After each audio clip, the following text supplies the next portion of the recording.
There is no Christian genocide in Nigeria? Free Nigerian Christians! Faith leaders are calling on President Trump to act on the deadly persecution of Christians in Nigeria. If you don't know what's going on in Nigeria, your media sources suck.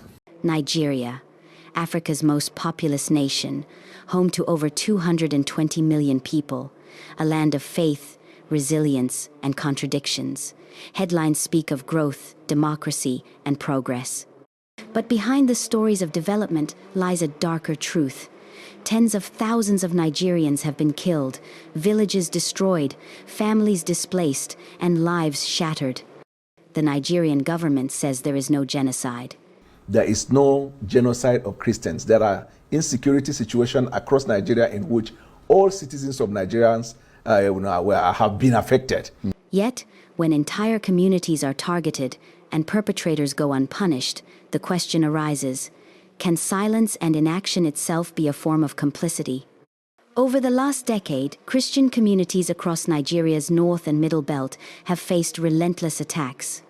Fulani militia groups, sometimes operating under political protection, have destroyed entire villages, burned churches, seized farmland, and abducted thousands. Tens of thousands of Christians have died, millions have been displaced. Entire communities are now empty, leaving survivors to pick up the pieces. Children that were massacred here, burnt to ashes here. Now, is that it seems the government don't know what is happening, maybe because it is not in their faces yet.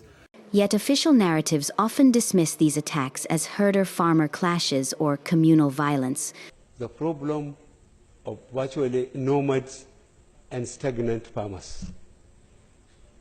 In the old north, where people know, there are cattle routes, there are grazing areas with infrastructure. All those now have gone. And these nomads are part of Nigerians. And they are what they are, the nomads. They have no permanent abode. They move around north to south, east to west throughout the country. Obscuring the targeted, systematic nature of the killings. Problems between farmers and herders. There is nothing like farmers and herders crisis in Nigeria. It's not. These people go there to kill our people, destroy their farms, rape our women. Compare this to Nigeria's approach to IPOB, the indigenous people of Biafra.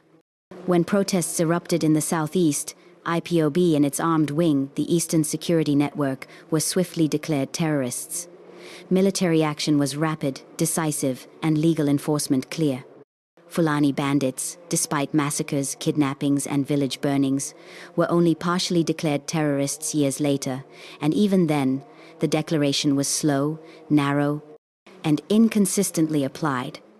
Some governors in the Northwest now openly negotiate with armed bandits, men who arrive carrying weapons and set conditions for their own surrender. Yes, we offered them money. We said, look, if we have to pay you not to kill our people, we're happy to do it. Compensation for lives and property has foundations even in the Quran and the Bible.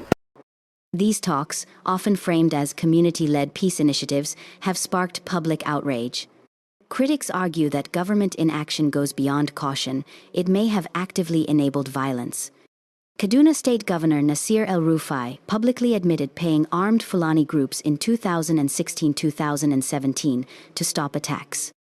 Reports suggest that foreign fighters, some associated with banditry, entered Nigeria during election periods.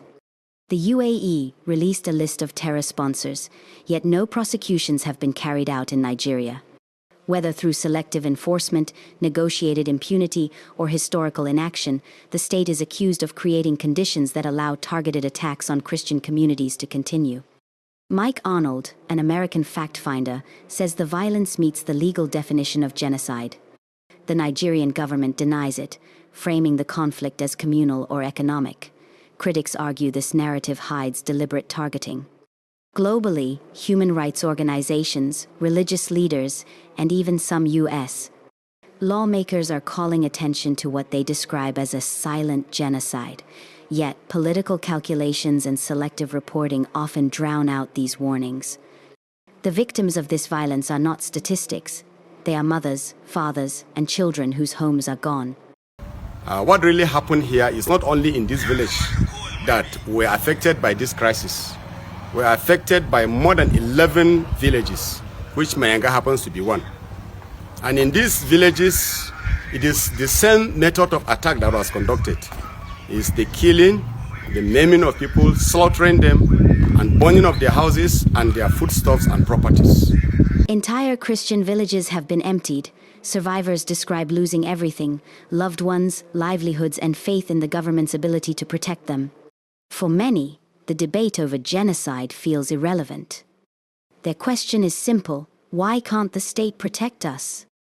Why are well-armed bandits allowed to operate with impunity? Why was IPOB quickly labeled a terrorist threat, while Fulani militias, responsible for far greater death and displacement, were treated cautiously?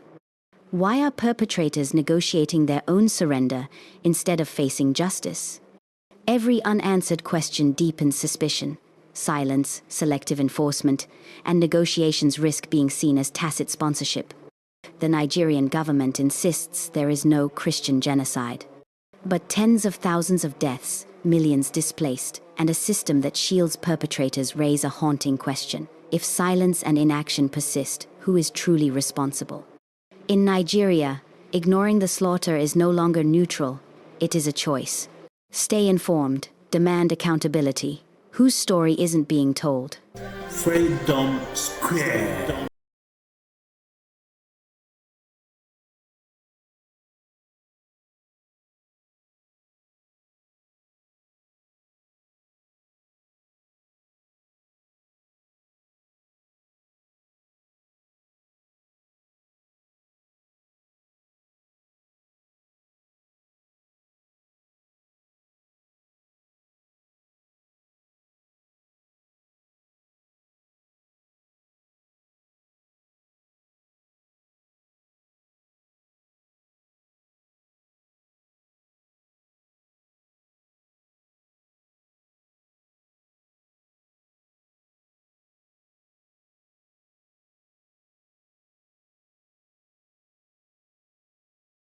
Freedom Square.